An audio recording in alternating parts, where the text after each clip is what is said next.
Welcome back to RETOOL. I'm Dan Ronan, the Associate News Editor for Transport Topics. For the next half hour, I'll be hosting this brown bag lunch segment. While you enjoy your lunch, I'll be sitting here talking and having about 10 or 15 questions with our guest about important issues that concern the trucking industry executives. Today's focus is on the maintenance and equipment. The questions that we'll touch on concern the technician shortage, managing modern maintenance shops, and applying tech to operational needs.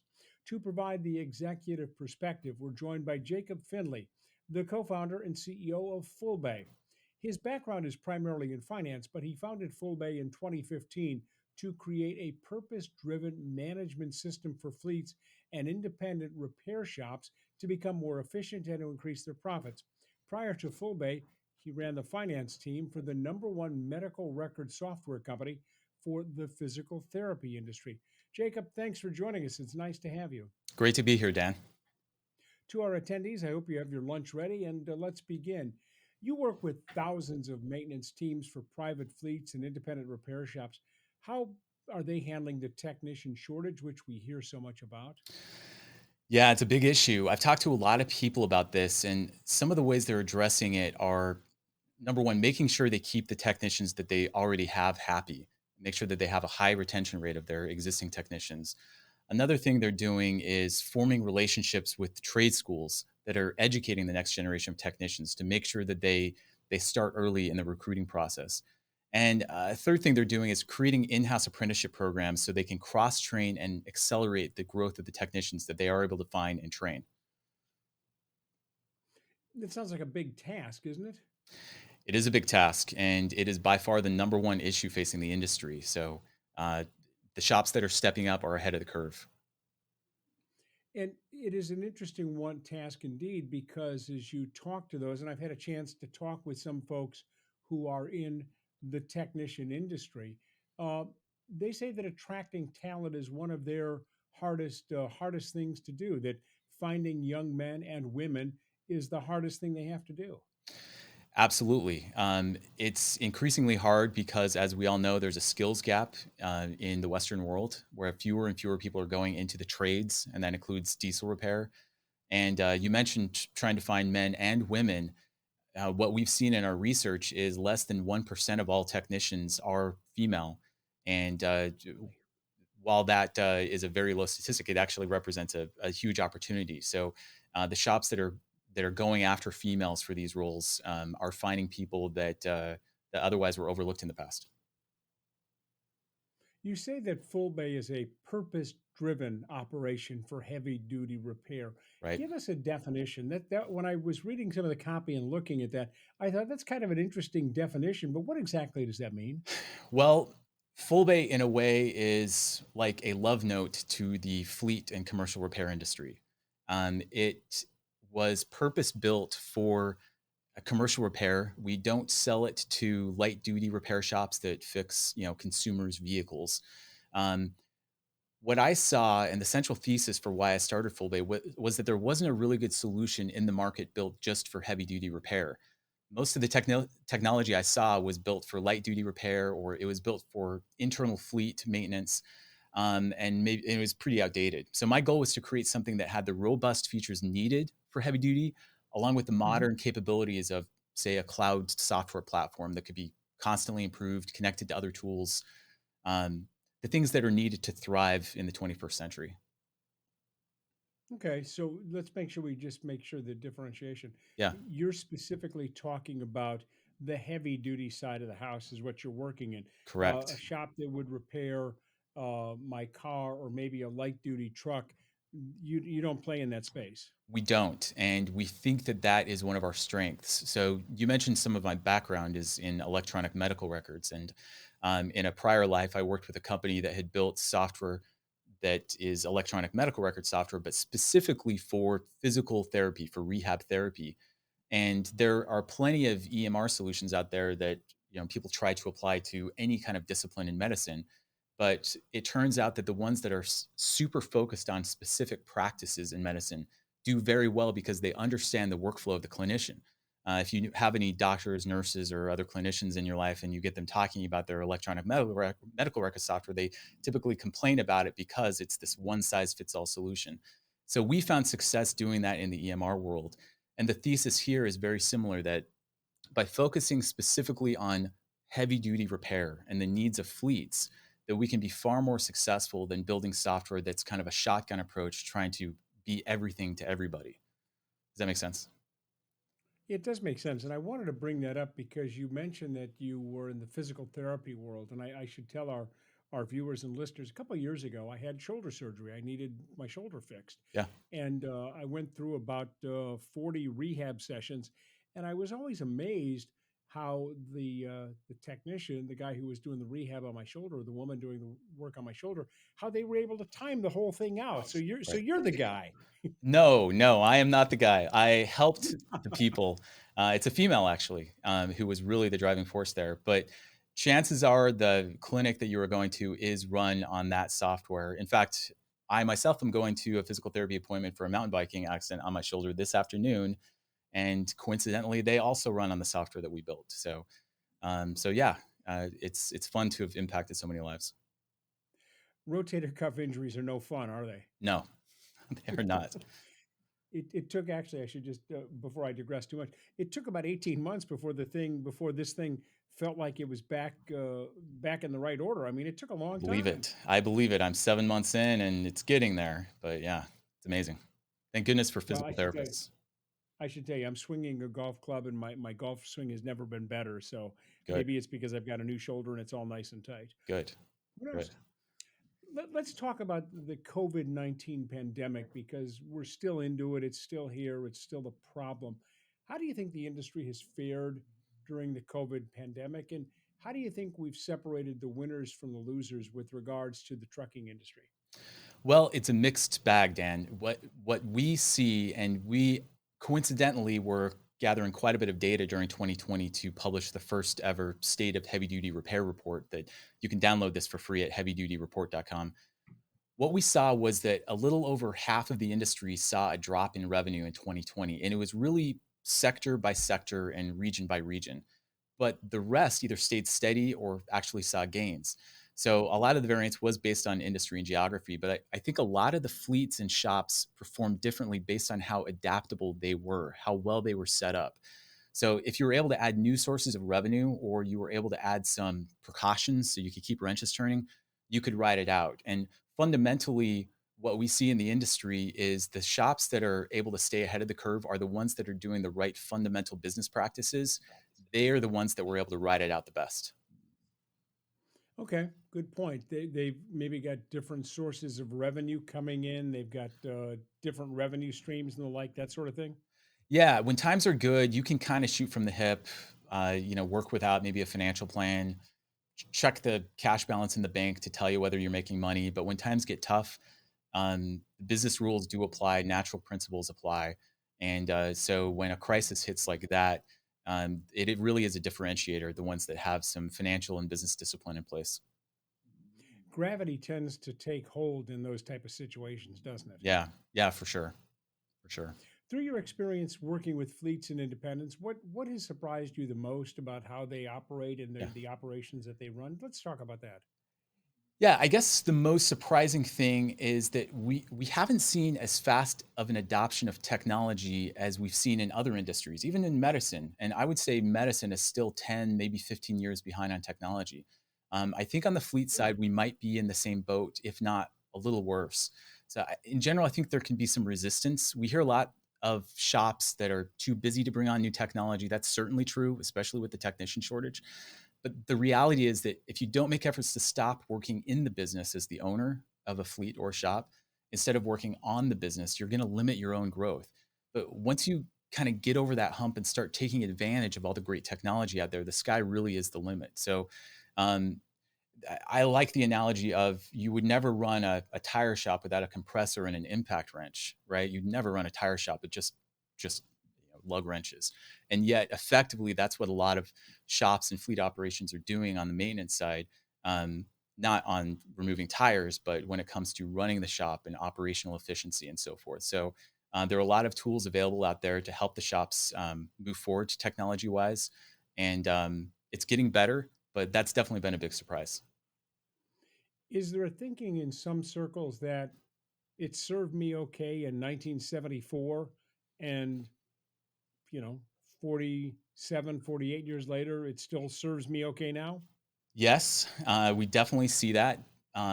As those maybe older generations that have that mindset start to age out and look at retirement, and typically the next generation is coming in, maybe their children or grandchildren. Um, that next generation realizes the impact of technology, and they are being proactive about making those changes. And those are the shops that are going to do well and are going to be successful in the future. So you're right. What worked yesterday and got us where we are today is not going to work tomorrow. And the shops that recognize that are the ones that are going to be able to see through crises like the COVID pandemic and that kind of thing. They're going to be able to see it through and be successful. In our latest edition of TT's Calibrate, we discussed in great detail shop efficiency Yeah. and what fleets are doing to run more efficiently. There are many components to running a smooth operation in a shop. Since we're having you here today, and fortunate indeed to have you here, in your opinion, what are some of the most pressing concerns about efficiency that managers should be taking steps immediately on? What would they be? I would say so. It's a multifaceted approach. There's the concept of defining what efficiency is, right? And what I'll give as an example applies to commercial shops that are doing work for outside parties, but it can be applied and adapted for internal shops of fleets just as easily. And we have plenty of those customers running our software. You need to understand the definition of efficiency. So you have a technician who's coming into work 40 hours a week. So you're paying them 40 hours a week. The question is, how many hours are they actually billing? So you want to take that number, say they're billing 30 hours, and divide it into the 40 hours, and that's your efficiency number. So if they're 75%. exactly, that's 75%.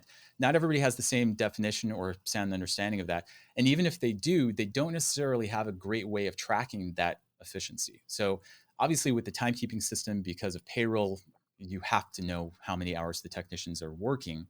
But if you're not carefully tracking how many hours they're billing, and especially not doing it in a way that it provides actionable intelligence the day of an issue popping up, then it creates problems in management. So that's one thing. So efficiency, understanding the definition and being able to calculate it in real time. So one of the big benefits of our app is it gives you real time efficiency metrics across the board. Everybody can see who is doing well, who's not, who needs help, and so forth. And that's really helpful. The other thing is it goes beyond efficiency into proficiency. So you might have a technician who is your most senior technician who is still taking 3 hours to do a job that the book says should take 3 hours. And what the book says is what the average technician should take, right? So if you have a technician that gets better and better, they should be able to do a 3 hour job in 2.5, maybe two, at a high quality level with very little comebacks. So you need to be focused on that in-service training with the technicians and helping them become more and more proficient, because it's not enough for a technician to just be turning wrenches all 40 hours in a week. That's a great accomplishment, right? Uh, we don't talk a lot about utilization, which is the number of hours the techs are turning wrenches divided by the number of hours that they're on the job. Sometimes you'll have maybe even a tech who's over 100% efficient, but they're only actually turning wrenches 30 hours a week. So it's important to make sure you're utilizing their time. And that goes into the last thing, which is you need, as a shop grows, you need to build a support structure around the technicians so that you don't have technicians having to go out and run for parts or source parts or deal with customer interactions necessarily and get authorization. And you also have this issue at a lot of shops where the technicians come in for the day and maybe their work isn't lined up for them. So they spend time every morning just waiting to be assigned work. So do everything you can to make sure techs aren't standing around waiting to be assigned jobs, waiting for jobs to get authorized, and waiting for parts. That is a major driver to helping them turn wrenches more and be efficient. And then you want to make sure that when they are turning wrenches, they're doing it at the highest quality level possible with the best training possible. So those are the levers that shop owners and fleets can pull on their shops that do make a big difference on efficiency. And for a commercial shop, that drives up profits, which is great. A technician doing a job faster helps the fleet get their truck back on the road sooner. They win. And so it's this whole virtuous spiral that you can really get going once you focus in on efficiency. Yeah, because you're right. If you've got a technician who is on the phone with UPS or FedEx or some courier service, Right. well, where's my ignition coil? Where's my piece of equipment that I need? Yeah, That's time that they're not spent working on the job. exactly. If they're spending time calling the customer to get an authorization, as you pointed out, well, when we went into the vehicle, we found that something else was wrong, and I need to get your approval to fix that as well. Exactly. That takes, because now you got to find the right guy, and you got to find the fleet, manager who authorized the repair work in the first place. Now Exactly. you got to find him and explain the problem to him, and he might have to explain it to his boss, and it could burn an hour. Exactly. And even having the technician leave the bay, the studies show that every time a tech has to leave the bay, you can basically kiss a quarter hour of billable time goodbye Oh every my, single time. a And quarter hour? yeah, that's the rule of thumb. So what we've done in our software is made it really easy for, once a job's been diagnosed to be able to text out the estimate or email it to the fleet. So you can have a service manager there working the phone, but you can also utilize these tools to really get that information to the fleet quickly, capture the authorization, electronic signature, all of that. But yeah, exactly. If you're a one man mobile repair shop, you're going to be doing this kind of thing, right? So it depends on your model. But as you grow and scale, these are the kinds of things that you can put in place that really maximize efficiency and just make the whole operation run like a well-oiled machine. I presume your program has some way of differentiating the fact that some jobs just take longer than others. That that you said that there may be a job that's in the book for 3 hours, Right. but there's some jobs that may take a day or 2 days, depending on how extensive the repair work has to be done. Yeah, absolutely. Absolutely. And once again, that becomes one of the differentiators, right? For software built specifically for commercial repair versus, doing oil changes at a lube service for light duty cars, right? So you need to be able to track those big jobs. How much work did we get done today? How well did the technician do, even though this is a 24-hour billable job? So absolutely, those are the kind of problems that we've been able to solve and dial in. We all know that the industry is facing a shortage on several levels. The lack of technicians is part of that equation. We've discussed this for today and in other forums as well. Where is the technician pain point in the talent pool? Where is the biggest problem? Is it the young talent or trouble retaining experienced tech, or is it 50-50 both? What do you think? Well, you see technicians who will move from shop to shop for another 50 cents an hour. This is relatively common. And we do see more and more people coming in.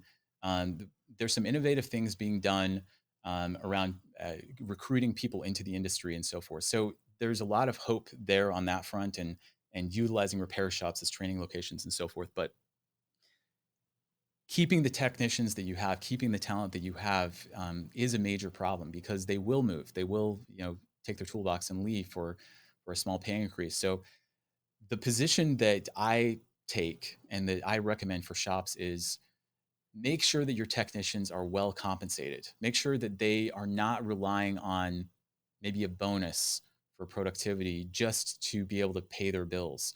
Because at the end of the day, the market compensation for technicians is what it is. You don't want to go cheap on it. If anything, err on the side of paying them a little bit more than you need to. And then on the other side, and we're seeing a lot of this in the market right now with price increases, you need to make sure that your hourly billing rate is reflective of that. Because of the technician shortage, if you're able to bring together a core group of technicians, there's a lot of value there, and you shouldn't be shy. I know this may not be popular for the fleets to hear, but you shouldn't be shy charging the labor rates that are needed for the compensation that you have to provide to the technicians, right? It's a fair exchange of value in exchange for you having this great group of technicians available for your customers, the fleets. You should be expected to be compensated for that. Um, and the shops that don't act like the martyr, right, and realize that is an acceptable exchange of value, have a much easier time paying technicians market, and don't see the technicians leaving as much. But here's a question though, because of the internet and because of the fact that there's so much information available, Yeah, if I'm looking to do repair work and I'm out there shopping, I'm looking for the lowest possible cost. I want to go to a shop that, if they're $12 an hour less than their competitor, I may say, well, okay, over the course of X dozens of hours that I'm going to be doing maintenance, I'm going to save this much money. sure. And so we tend to sometimes go for the lowest possible price, not realizing that some cases you might get the lowest possible quality. Yeah, and that's another thing that we tell the shops, and there are a lot of moving pieces in the market, right? But one thing that we consistently tell the shops is that your labor rate determines who your customers are. And if you're going rock bottom on your labor rates, you're going to attract a certain type of customer. And so as you increase your prices, you kind of price out the customers that may be more high maintenance than they're worth from the market. So yeah, if you're a fleet manager, you have to control costs, obviously, especially if we're talking over the road, truckload carrier type business. I don't blame them for looking at costs and so forth, but you also have to understand that having a good relationship with a shop that is doing things at a high quality level is going to prevent unscheduled downtime, which massively outweighs $10 an hour in labor costs in a differential. So if you have a collection of really good technicians that are doing great inspections on your equipment and keeping them running, and you're not breaking down on the side of the road because of their work, then leaving over a $5-10 an hour labor differential is truly tripping over dollars to save pennies. Yeah, exactly. Good point. I'm glad you brought that up. What can we do as an industry? And we could probably talk about this particular topic all day long, Yeah. but what can fleets do to provide a better perception of the maintenance career and technician career and reach out to those who may not be available and may not be aware of what the industry has to offer? What do we do to find those young people and also those people who may be looking at changing careers? What do we need to do to find them? That is an area of intense interest for us, and I know it is for a lot of people in the industry. I was talking to one industry leader recently who said that when people in the industry are honest, a lot of them don't recommend that friends and family and loved ones enter the industry, Mhm. particularly on the maintenance side. And I've seen this personally in my family. My nephew is going into repair, probably wants to become a diesel technician, which is great. But we have all this inertia around. No, you got to go to college, and that's the path. And we really have to work through that almost kind of programming that's been drilled into us in the last couple decades. So there's almost a stigma to overcome there. And I think great work is being done in that area, but be willing to be an advocate for the industry, even among your loved ones, right? Overcome that prejudice, that stigma that seems to be lingering out there from this big emphasis on college is the only route. The other thing is, That's a great point. the other thing is recognizing if I'm a technician working on a truck in the morning, recognizing that that afternoon, my wife with my baby in the back seat could be driving on the freeway next to that same truck. How well of a job am I going to do in maintaining that and performing an inspection and making sure that there is nothing wrong with that's going to cause it to go down? That might be a DOT issue and that might be a safety issue for people on the road. I think the more that we can recognize the great impact that this industry has on every single person in our society, the more we can kind of key people into seeing this as a number one, seeing the industry, because many people don't even know that it exists, but also seeing it as a valuable service. Um, Coming from a medical background, you wouldn't believe the crazy things that doctors and nurses have to deal with all day. It's what diesel technicians deal with is difficult and dirty and everything, Tiny. but it's nothing in compared to what. But look at the respect that doctors and nurses and the clinicians like that garner in society, even though it's a dirty job too. So recognizing the impact in society and helping to kind of brush away the prejudice around the industry is something that we all need to get behind and find ways to execute on. And I think highway We, safety is a great starting point. we've got about 6 minutes left in our conversation, and I've enjoyed it immensely. But you mentioned I should point out I have a son and a daughter-in-law who are nurses, trauma room nurses, Yeah. and I have another son who's a high school age student, Mhm. and he's looking at careers and he's interested in a somewhat of a non-traditional career. He's thinking about being a golf course superintendent, and I'm encouraging him on because I think that we need people to do jobs that are tough jobs, that are jobs that sometimes require you to get your hands dirty. I heard a commercial, and I've told this story before on Sirius XM, and I've said it in meetings as well.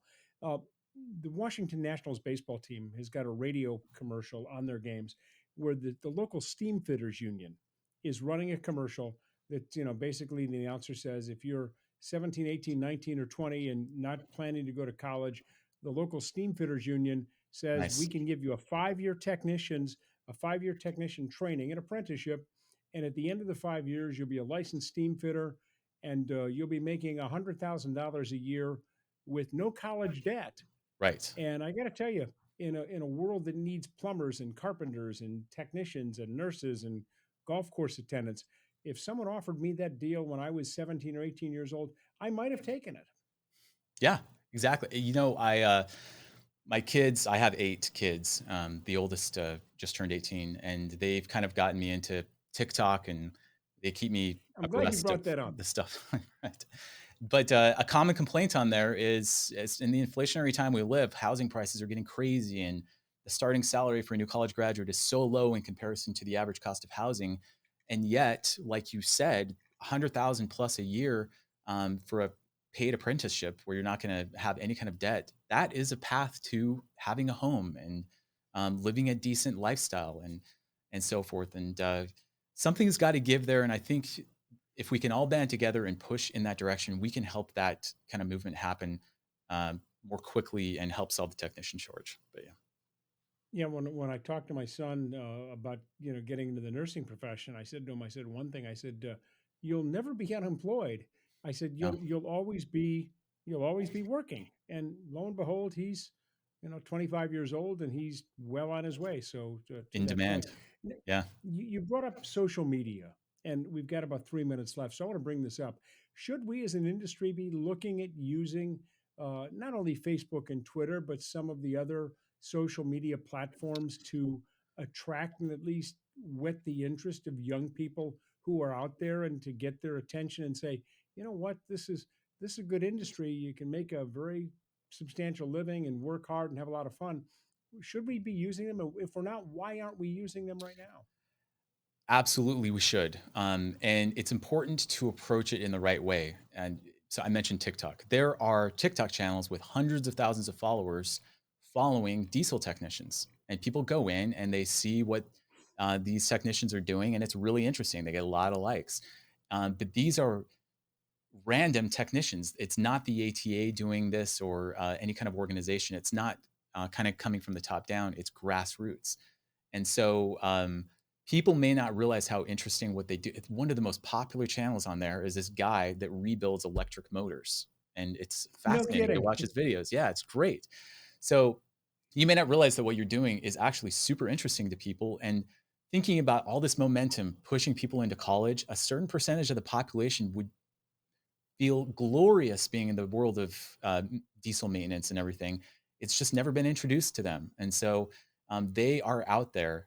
And so if you feel the inclination to start up a TikTok channel and shine a light on what you're doing, I agree. I think it can be a way to, from a macro level, introduce the industry to people that may not be aware of it. On a micro level, potentially help you recruit technicians. Yeah, we live in a video world. I mean, content is king, and we all know that. I mean, YouTube and TikTok and all of these Yeah. other platforms Yeah. have got so much material on them that we should as an industry be engaging in that to some degree or another, because you never know when you might reach a young person who says, you know what, that looks like a fun job, that looks like a great time, and that looks like something I want to do. Don't be ashamed of the industry. Be an advocate. Don't be bashful. We will never recruit everybody, but we will recruit enough if enough people are able to shine a light on the industry and show what we actually do.